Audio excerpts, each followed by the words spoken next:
Hi, ladies and jelly spoons. Welcome to the Game Dojo. I'm your host, the Game Ninja, and welcome to my Game Dojo. As you guys know, when you look around the room, you know where you are, the land of gaming.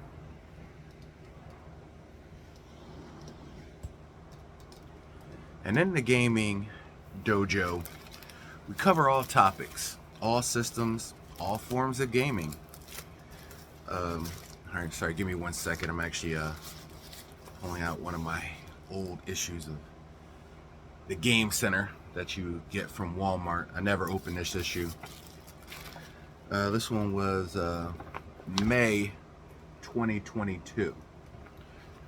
Never got a chance to open it, but I'm opening it now. I normally stop by the local Walmart, pick up these things, and they used to be so prevalent. Now they're not.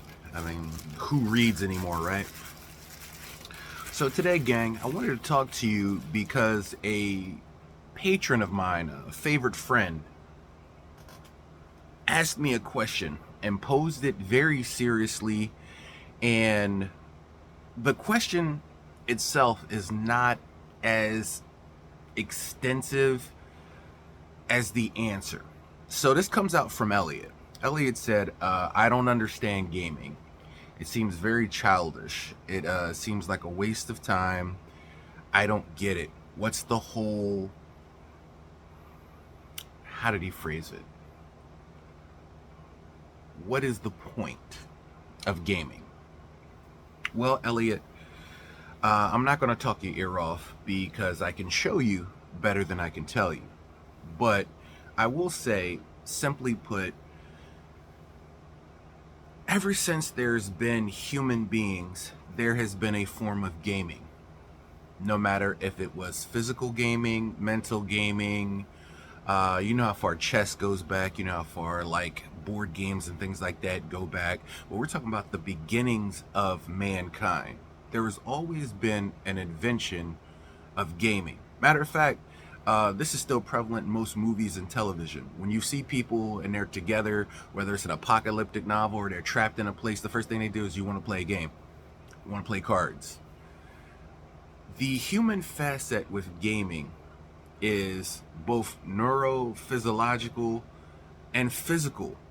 It's a spirit of competition to best another, but on the same token, its ability to think and exercise one of the biggest muscles we have in our body, the brain. Gaming, no matter whether it's physical, mental, whether it's analog, digital, VR, AR, it takes an aspect to think, to pitch strategy against another person to see which strategy comes out on top. Even war scenarios, it's all a form of gaming. Whether it is serious or not, it's a form of gaming. It's planning, pitching, scheming, thinking, planning to best your counterpart. And in the spirit of gaming, it has always coincided with human beings, human ingenuity, and human concepts. Now, while I can't speak to, I played football in high school, I played basketball, I played soccer, though I didn't really like it. I played tennis, badminton, volleyball. I was into martial arts, got belts in karate and different disciplines of martial arts. So I've been around the physical aspects of gaming, but I'm more partial to the digital aspect of gaming, and it is that where I can speak to you directly. What is gaming?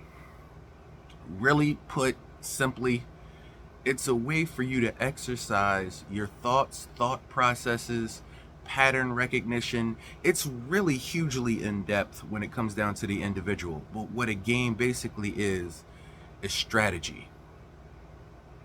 And strategy can lead to some huge, amazing things. Now, when it comes to gaming digitally, and that's the aspect I'm talking about, you have to understand it is a multi-pointed, faceted thing. You have the gamer, the one who plays, You have the opponent, the one who counters the one who plays. You have the strategist. You have the developer. You have the programmer. You have the analyst. You have the fun factor, because what good is playing a game if you can't gloat it over somebody? It's very simple. It's very rudimentary, but the ability to best someone has always lifted the human spirit, no matter what it may be, whether it's a game of chess or a Call of Duty Halo. Yeah.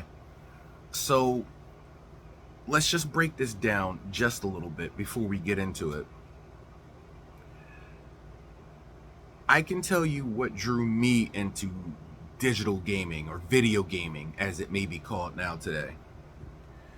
It's because once upon a time, I used to go everywhere.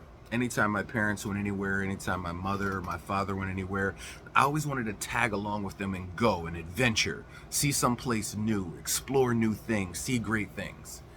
And as beings of work, production, and the way life is, life does not always afford you the luxuries to challenge, go, and explore.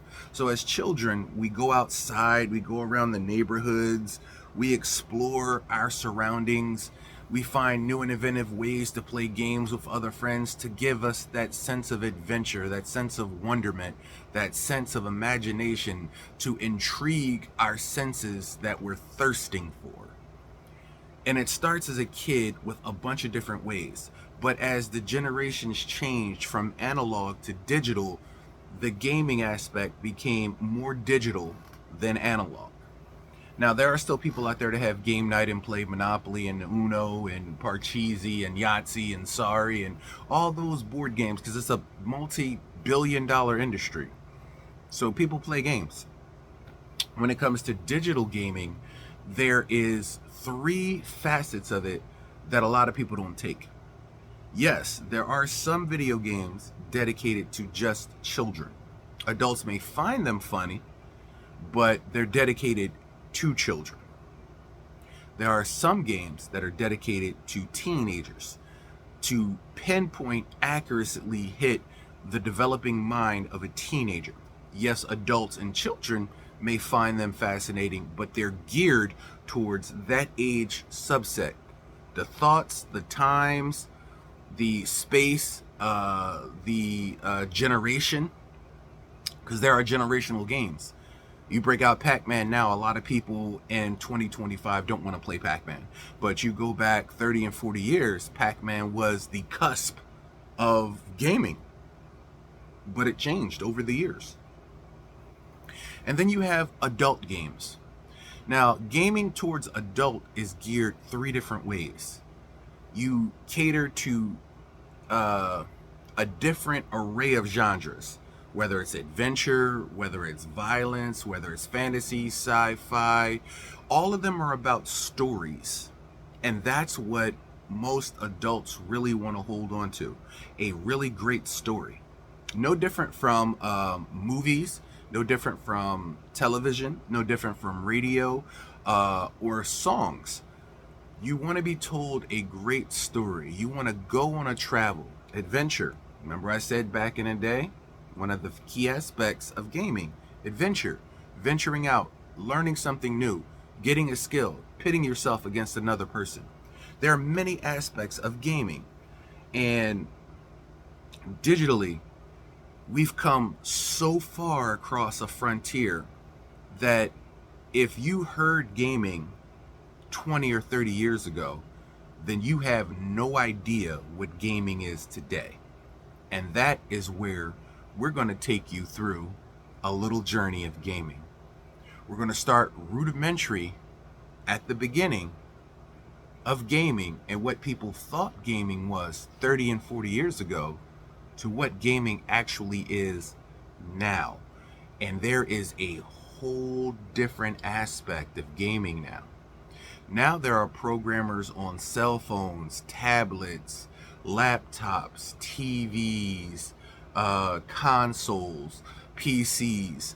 There's gaming dedicated to helping your memory, to helping you think, to helping you solve problems, to help geritol diseases, to help elderly people concentrate and focus.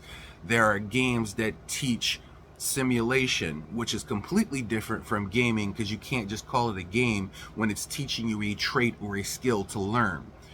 Truck driver simulator, train driver simulator, flight simulators, bicycle simulators. There's a simulator for pretty much any skill set you want to learn in this world.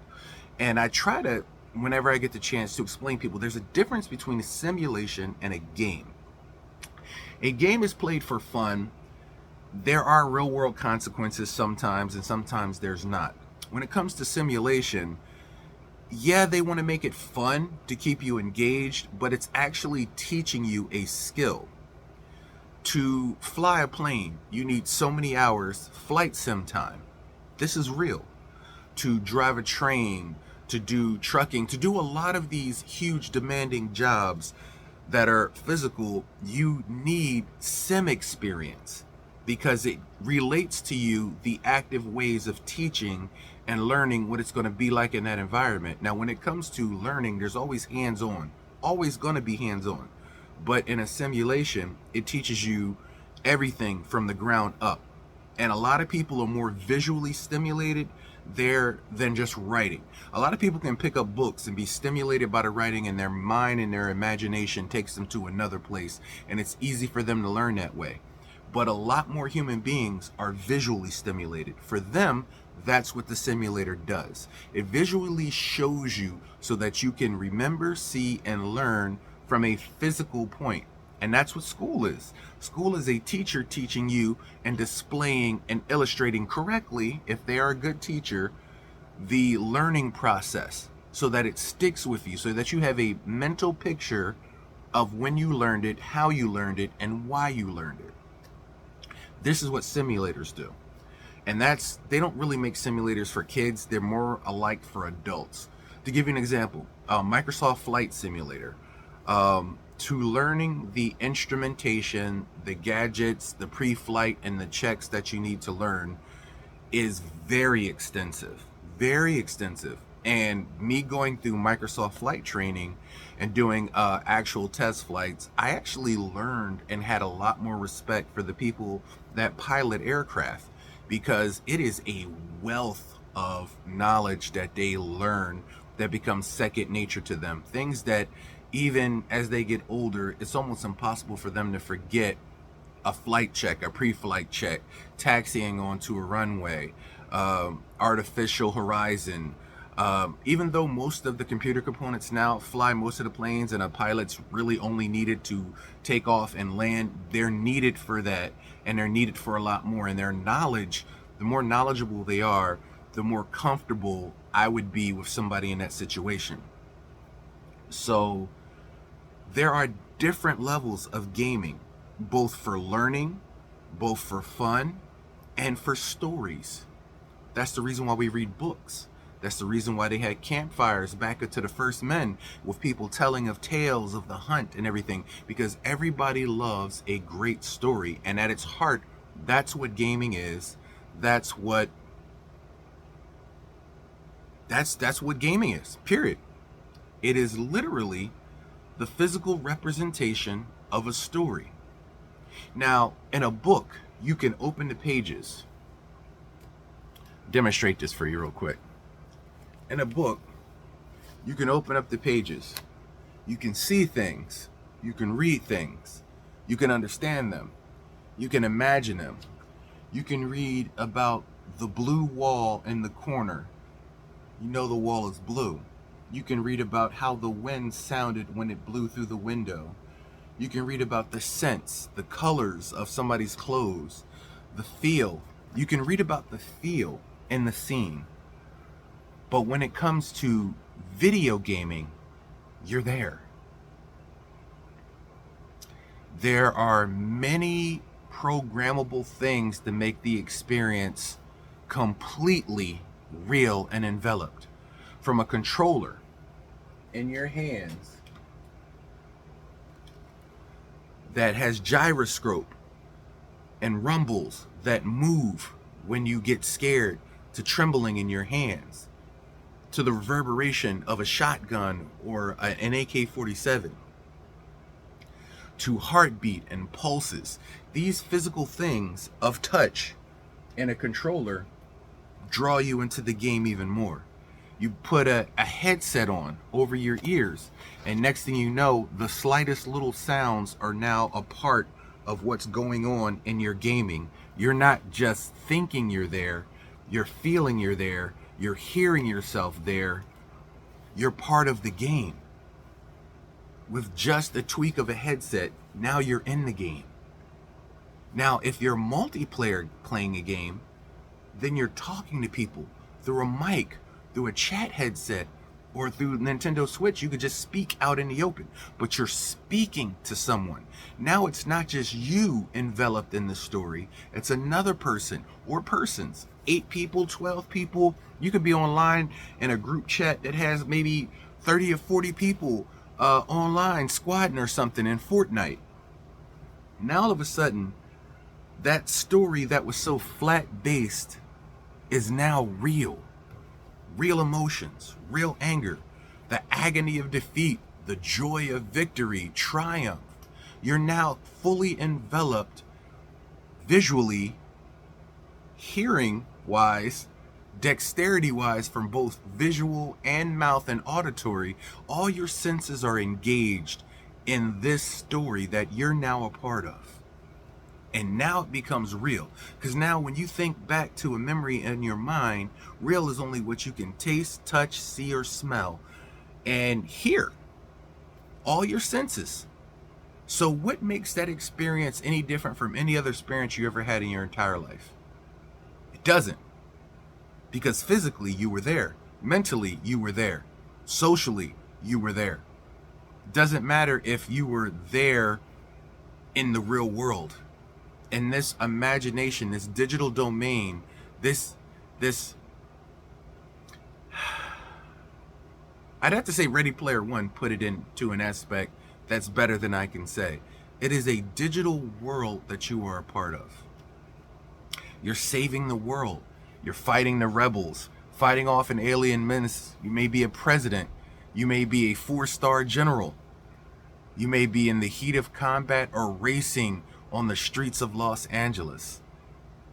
No matter the game, you completely are enveloped in it, which is why you get so angry when you lose, so upset when somebody cheap shot you, why people rage quit games because they're frustrated. They throw their screens out the window, they punch their TV screens, they break their controllers. It's because you are enveloped in this world and it's real to you in that moment. People around don't get it because they're not in that world. And when they take something from a video game and turn it into a movie, a lot of people don't understand why so many people get angry. Just like when they turn a book into a movie and the people who read the book get upset because their experience is different from your experience. And your experience, you may be making the movie and somebody may have had a totally different experience and now they're not feeling your movie. Just like gaming. When The Last of Us came out, most of us who played The Last of Us know the experience of being there. It's different from watching it. Watching it, you're safe, you're at home, you're seeing it, you can be enveloped and imagine yourself being there. But playing the game, you're actually there. There are consequences, lives depend on you. There are actions and reactions that you have to partake in, or the game ends. Game over. Your character dies. Mistakes, they matter. Real consequences.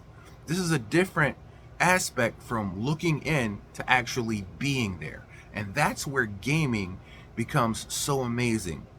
Because explaining gaming to a non-gamer is like explaining mathematics to somebody who doesn't know what math is. Think about that. Complex computations in different forms.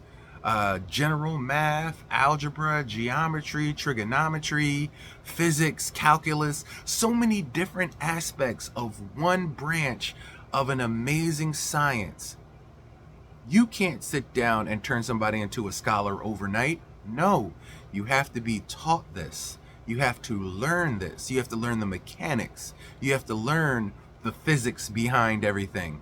And as you grow to learn the physics of a situation or a thing, that is where the envelopment and the thralling comes. That's what gaming is. Most of us started as side seat gamers, which is where you sit down and you watch other people game because you're like, I could never do that. I would die instantly. That's very complex. Like, you're amazing at that. How do you do that? That's where most of us start in gaming. But the only way to start gaming is to literally jump in like a pool. You're not going to learn to swim on land. You're going to learn to swim in the water. And that's where you're called. And that's why I would say gaming is where we're called. Gaming is where we're served. And gaming only begins and ends in the moments of where it starts and where it stops. So in this video, you will see, I say it now at the end, I should have said it at the beginning, but in this video, you will see little things pop in here, there, and yonder around the screen where I'm going to insert just ideas when it comes to gaming and what gaming really is. Now, I did not expect to talk for 20 minutes, and I hate that. I hope some of this was entertaining to you. But Elliot, when it comes to gaming, what is gaming, the purpose of gaming, and I don't understand it, it seems childish. Is football childish? Is baseball childish? Is golf childish? Same thing. It's the same gaming principle. It's just physically as opposed to digitally. Same gaming principle. Here's a little something. Last year, a couple football teams made a couple $100 million, $1 billion. But the games that came out based on those sports made even more money. That's because not everybody at home in their house can go toe-to-toe on the field in the NFL with a football player. They might think they can. They might know that they can. That's why fantasy football leagues are so prevalent. People dream to be the stars in these places, and not everybody is an athlete. Human beings are born. We're not all going to be rock gods and concert moguls and big Hollywood stars and blue star athletes. We know that. But gaming gives you the ability to step in the shoes of Michael Jordan. Gives you the ability to set foot on the gridiron against the best pass rush in the league. It gives you ability to throw the winning touchdown in a Super Bowl that you'll never play in, but you can digitally. It gives you the ability to never set foot on the moon in real life, but digitally you can. It literally gives you the ability of making your dreams come true into a reality of something that you physically would never be able to do. Technology gave us that ability now. If you want to know what it's like to walk down the steps of a pagoda in China, you can do that in a game. You can do that in a simulator. If you want to know what it's like to fly in space and do a pre-orbital check flight and a go flight go for NASA or Freedom or Independence, you can do that in a game. If you wanted to know what it was like to fight against an alien menace because you were told aliens doesn't exist or they do exist and it's crazy and you wonder how you would fare. A lot of these Call of Duty, Tom Clancy, video games are made by real men who were in the military, real practices, real experiences, double tap, real maneuvers, real things that go on in combat. So if you think about it, you're training people. And I know what you're saying. You're saying a video game will never amount to a real life skill. That is where you're wrong. There is a movie that came out not too long ago called Need for Speed. And I believe it was Need for Speed. It might not be Need for Speed. It's a PlayStation movie that they made, and basically there was a video game where you were driving and racing, like real life sim racing, where you were racing so good and everything that was developed and catered to the game was so much to the point that it was the real life machine in the game. From clutching, double clutching, changing gears, everything was exactly the way it was in a real cockpit if you were on a racetrack and a raceway in a real race. And the premise was, give me 1 second, because I definitely want to get this movie correct.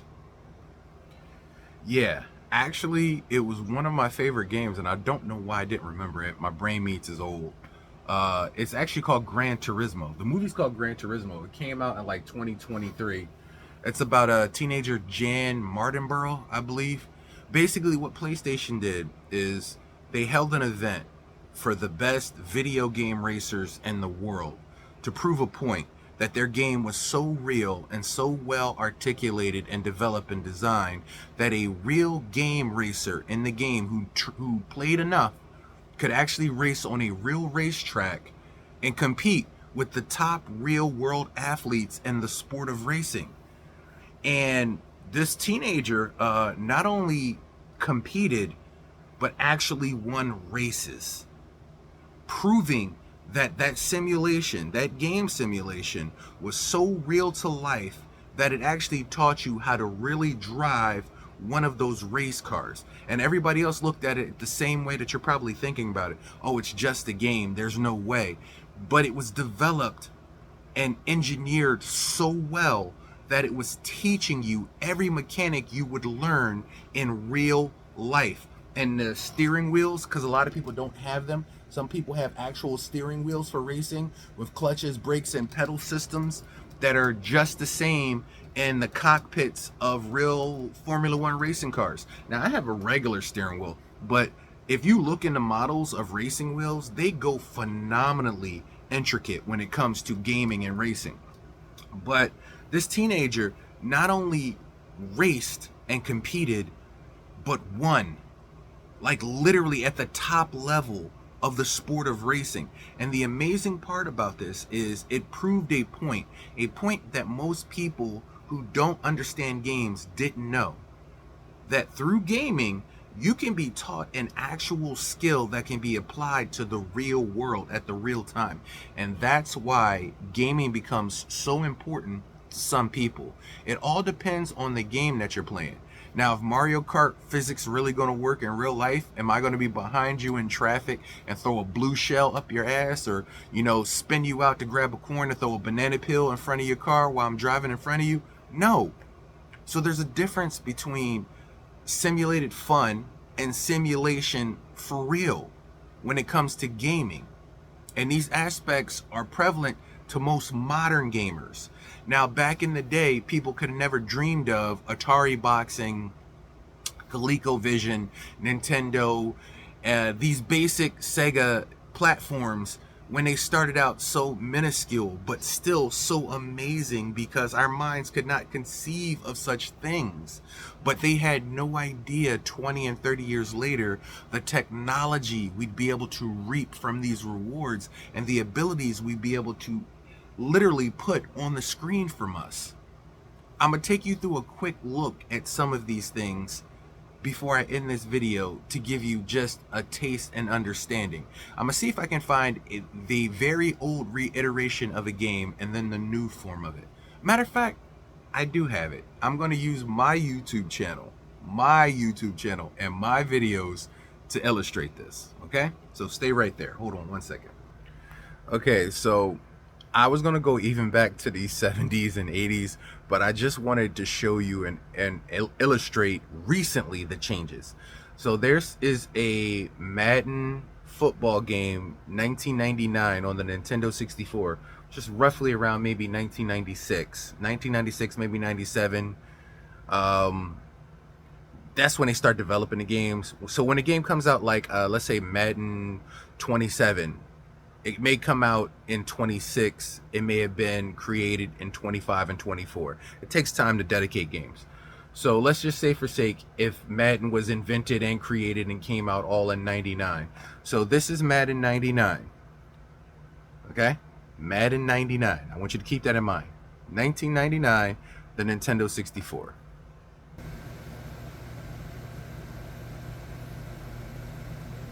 I know, this is far going from the Maddens that you guys know nowadays. This is the cusp. This is the frontier. This is where it all began, y'all.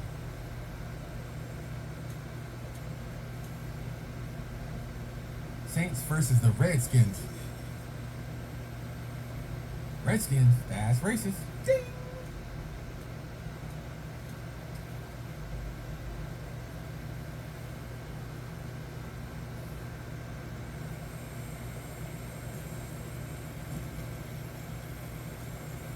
B. Mitchell. Oh, what a hit. Somebody's holding about a pound of Aunt Betty's nut butter on that one. So that was Madden 99 on a Nintendo 64. Nintendo 64 was the platform, Madden was the game, the year was 1999. Now it's 2025. So let's give them the year of let's just push it up a year. Let's say 2000. So that was 25 years ago. 25 years ago on the Nintendo 64. Now in 25 years, almost 30 years, this is the change. Now this is not even Madden 2025 or 2024. This is Madden 19. So let's just say 20 years later. This is how the game, the graphics, the systems, and the ability to produce the game, the same game, looks now.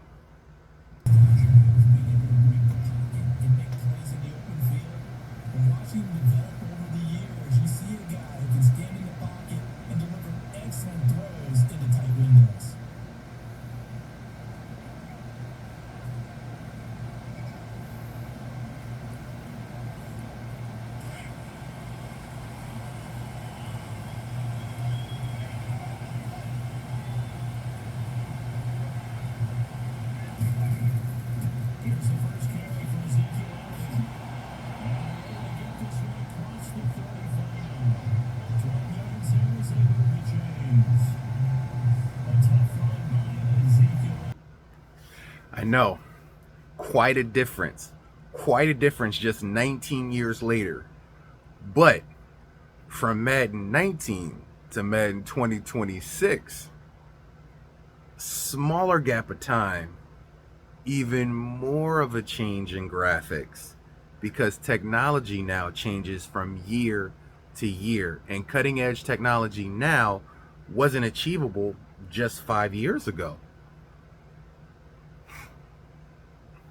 This is the beauty when it comes to talking about video games, technology, and the ability with time to change how we perceive, play, and use them. Now, that 1999 Nintendo 64 Madden seemed fun, looked fun, and at the time, those graphics seemed absolutely amazing. But you could see that would be more on the childish aspect of it. Let's take a look at Madden 2026.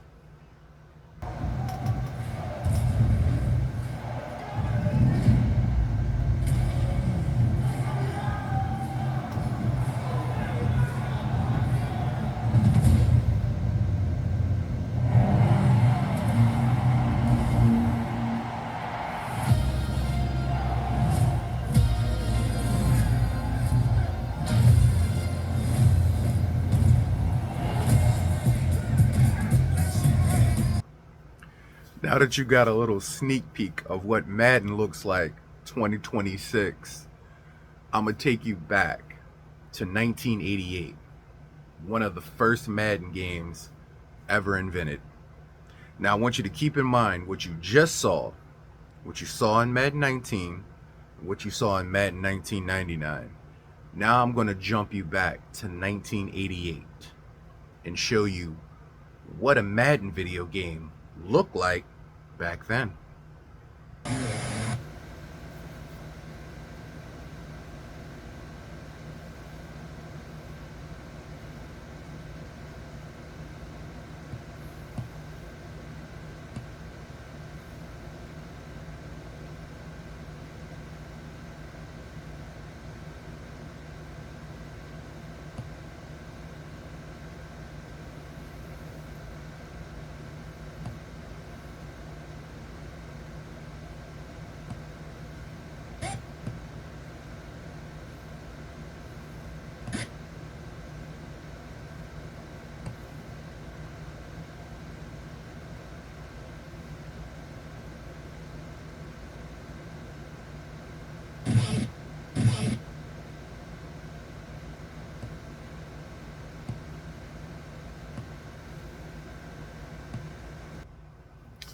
Yeah, I know what you're saying.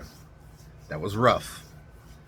But remember, at the time, 1988, Nobody had ever seen anything like that. It was cutting edge, brand new technology.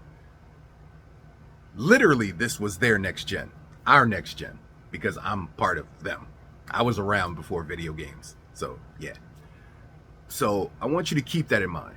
This is one game of one franchise of a billion different games, a billion different simulations, showing you a little in-depth history over the time. That's what Madden looked like in 1988, one of the first Madden games ever invented. You saw what it looked like jumping a decade later in the 90s with Madden 99 on the Nintendo 64. You got to see what Madden 19 looked like. Literally, the game changed. And then literally just 6 years later, Madden 2026. You got to see what that looked like. Now, this is just Madden. This is just Madden. One of the most popular football franchises in the world. Now, if you were a kid, let's say if you were a kid and you didn't have the athletic ability to play football, you had a medical issue, you didn't have legs, so many different contributing factors, and you weren't able to achieve your dreams, but you always wanted to be out there on the field, going toe-to-toe with the gridiron's best. Gaming allows you, it affords you the ability to be able to do that. It gives you the ability to see your favorite players up close in ways that you've never done before. You'll never share the field with a Donovan McNabb or a Ricky Waters. You know what I'm saying? You'll never be able to know what it's like to stand on the field next to Tom Brady and literally win a Super Bowl. Gaming and electronic ability allows you, it affords you that luxury to be able to do that. And you're bridging gaps between what is possible and what is impossible and what is probable in the digital realm of gaming. This was just Madden football. Picture something like Assassin's Creed Odyssey.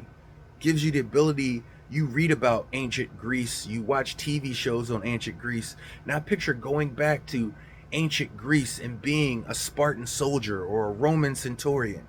Picture going back and actually walking and living, breathing and feeling the environment, recreated to you in digital quality in ways you never dreamed of. Some of these newer games, I would say from 2000 on, some of these newer games have beautiful scene recreation, almost 100% accuracy of the time, place, and period. So yeah, you can read it in a book and use your imagination, or you can walk through the arena. Just recently, I was playing a game called Rise, Son of Rome. It's an older game, but absolutely amazing. And there was a part of the game where you got to fight in the Colosseum. And I've seen it in shows like Spartacus on HBO. I've seen it in TV shows and in movies thousands of times. And it, you know, you look at it, you see it in Gladiator, the movie, and you feel it, but you don't know what it's like to actually be there. And one of the first things you're treated to is a cinematic of you standing in the arena and hearing the crowd and looking around. And a lot of times it was reserved for slaves or people who had heavy debts. They would be put in the Colosseum for people's entertainment. But some people enjoyed the games, both playing them, living them, and watching them. It became spectacle. And for me, sitting at home watching Russell Crowe and Gladiator was a different experience from standing in the arena and looking around with the camera at everything, hearing the trumpets, the sounds, the auditor use his voice to echo throughout the stadium, to look all around me 365 degrees because I don't know where danger and my next opponent was coming from, to hearing the crowd shout my name when I stood victorious, pitting two people that never would have faced each other, including a high level Roman during that time, facing him head on in an arena in front of all of Rome. It's a feeling that can't be explained or put into words. The same as when I played Hogwarts Legacy, and I love the Harry Potter films, and they're amazing, and I read the books, and they're absolutely amazing. But to be able to stand in the light of danger and watch all your friends and teachers separate in to have your back against Ramrock in the ultimate battle, it's a feeling that can't be explained of you being there. And that's why I like gaming so much, is because books give you the ability to be there, imagine there, and whatever your brain can dream up and think up, that's what you have as the experience. Movies give you the visual experience of seeing it, but you can't smell it, taste it, and touch it. There's nothing there. But when you're physically put there with headphones, chat headset, a controller with gyroscope controls and rumble features, when you're you can almost taste and smell the air, when you can feel that.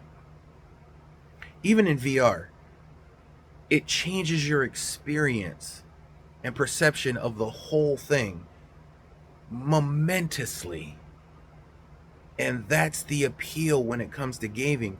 It's the ability to live your dreams in ways you never knew was possible. So, Elliot, you asked me, what is gaming? What is the appeal? And is it childish? Is it childish to read books? Is it childish to dream of becoming an astronaut? Is it childish to let your imagination stretch forth to the point of brilliancy in ways and levels on planes no one ever thought of before? Or is it somebody wanting to live their dreams that may be impossible in this real life by monetary constraints, by life constraints, by traveling restraints, by real world problems? But you can get there with a ticket of a controller in your hand. It's beyond words. It's an experience. And being brought together over a grand experience like that, to somebody outside looking in, you'll never understand the digital aspect of gaming. But to those people who've been up 3, 4, 5 o'clock in the morning, putting in their credit card to get an extra life in Candy Crush, or to the person who died the 777th time in Elden Ring, trying to fight their way out of Caelid, to the little girl who's riding on the back of a pony that she only saw in cartoons and My Little Ponies, to a little girl becoming a princess in Princess Peach's Showtime on the Nintendo Switch, to being your favorite quarterback in Madden on PlayStation or Xbox, to recently living out the life of Indiana Jones in the new Indiana Jones game. It gives you ability to travel, become, and see things you only dreamed of in your deepest dream and your heart's deepest fantasy. It becomes a reality. And that is the aspect of gaming nobody gets. It's the escape we dream of that we physically can't make. It's the land we want to go to when this land is too hard to bear. It is the release in a place, in a way, in a time, in a different galaxy far, far away that we can't achieve in our everyday life. It's the ability to go on, move on, and live through the eyes and skin of somebody that would not be possible in your real life. Internet is amazing, and chatting with people online from different places. It's another thing to fight alongside them and share the field of battle. Digital combat becomes very real when your heart, your mind, and your soul is attached to it. There's an additive I heard recently where somebody said, why do a lot of men play games? Sometimes people want to go where they're honored. Sometimes people want to go where they're celebrated. Sometimes people want to go where they can be for just an hour at a time that individual they always dreamed of, but physically in this world couldn't be because the world would not allow it, because life and life circumstances wouldn't allow it. This is the ability of gaming, to dream the dreams that you would never be able to achieve. Would I ever realistically be able to set foot on Alpha Centauri or a different galaxy and fight as a Spartan against the colony of hostile aliens? Never. I would say there's probably 99.999% chance it would never happen. I can do that in Halo. I watch Indiana Jones and wonder what it would be like to treasure hunt in the middle of Egypt, solving puzzles and riddles on the days and the hands and shoulders of high adventure. That's possible now. Game makers and game creators aren't just giving a community a voice and a space to live. They're giving them a world to dream their dreams and live them to the extremes. That is why gaming is so popular. That is why there's more than 1 billion gamers. That's the reason why the industry is so big. That's the reason why there's so many people there to take advantage of your wallets and your purses and your money monetarily. Is because just like a drug, people will pay almost anything to dream, to live, to exist, to fantasize. We all know what the real world is out there. We all know what happens in the real world out there. But safe digitally behind the constraints of a keyboard, a mouse, a controller, a screen, a tower, or a console, you can do, become, and live the life of anyone you ever read about, dreamed, or heard of. And it's a reality that you can go to behind a closed door with a bunch of friends or family and live your life in ways you never, ever dreamed. That is gaming. That is the aspect of gaming. And that is why it's so popular. Childish? Is it childish to dream? Is it childish to imagine? Is it childish to live out your dreams and make them a reality in ways that life would have crushed it and you never would have been able to see it?